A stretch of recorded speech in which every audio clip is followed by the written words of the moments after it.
My name is George Dahari, and I chose to do my topic on the importance of an inclusive environment. An inclusive environment is where you have special ed kids and general ed kids under the same classroom.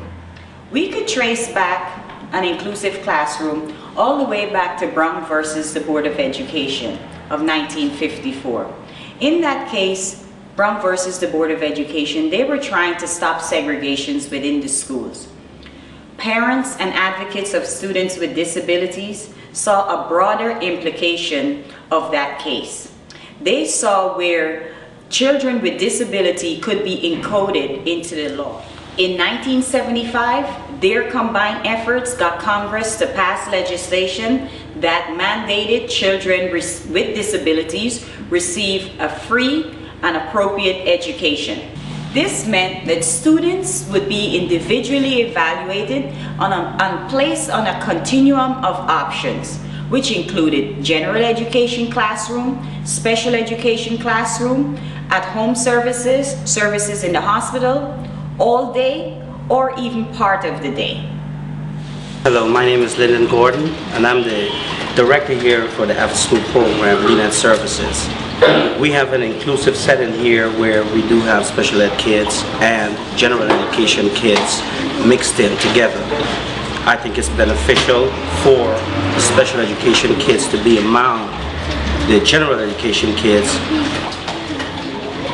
generally because they can benefit socially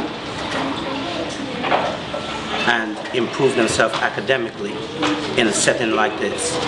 The reason is sometimes my special education kids might be giving me problems with focusing on any given day, and I have general education kids that can sit down with them and be like a mentor.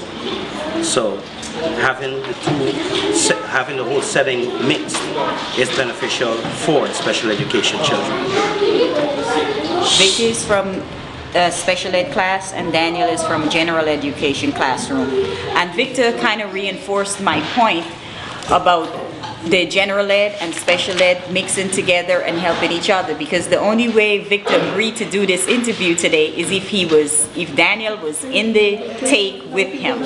So Victor, why don't you tell us a little bit about your speech therapy and everything else that you go through? Okay, so tell me. I go to speech therapy, and I do is that I listen to stories, then answer the question. In OT I do fun activities like painting and building stuff. And how often do you do it? Do you do speech therapy within your classroom, or do they take you out of the class? How does that work? Take me out of the class. How often they do? At Tuesday and Thursday. Okay, and this Daniel here is your buddy. So tell me what it is that you enjoy when you come to the after school being with Daniel. How does Daniel help you? Sometimes he helps me with problems. Daniel helps you with your problems, and you enjoy that? Okay, and Daniel? Like Victor used to have problems. He used to cry when he didn't get what he wants. You know, like throw a tantrum. I was the one that cools him down. You know, and whenever he needs help with like math and stuff, I help him with the problems. If I was not here, or anybody else is not here, hard ones that they don't get, I can get them. And mostly with his problems that he has, like you know, like physically and mentally, I help him with those. Also, so pretty much that's I help him a lot. It feels good. Cool. Okay, thank you. He's evaluated every year. What else? What else you want to know? Yeah. Do the teacher constantly stay in touch with you if they find that they're having any problems or anything like that? They will write or they'll call me. The teachers would write or call you if they have any problems? Yep, and they'll get a meeting together. Okay. And we'll all get together. I never had even the therapists. We'll all get together, the therapists, the teachers, and we'll discuss what, you know, if he's falling behind on something. Don't tell me.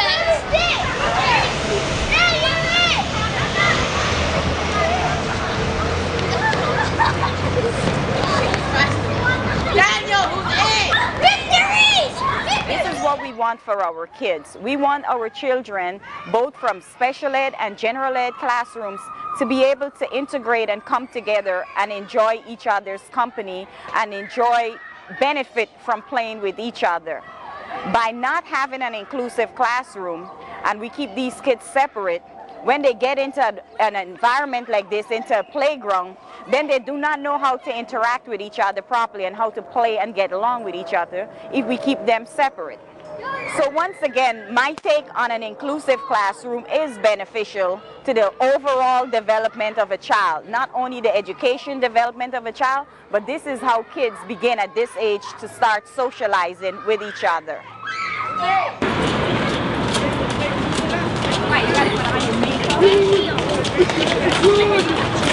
Going up.